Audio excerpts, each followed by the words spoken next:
Experience আপনি পয়সা দিয়ে কিনতে পারবেন না, আপনাকে এক্সপিরিয়েন্স অর্জন করতে হবে।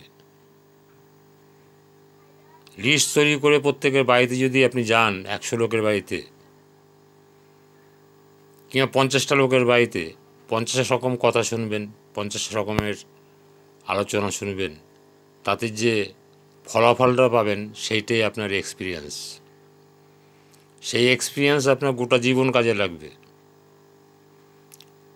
এটা নেটওয়ার্ক করলে ভালো হয় কীরকম, নেটওয়ার্কের যে আপনার আগে এসছে, যে আপনাকে জয়েন করিয়েছে, সে আপনাকে সহযোগিতা করবে, সে আপনাকে সঙ্গে নিয়ে যাবে, আপনি বল পাবেন, সাহস পাবেন।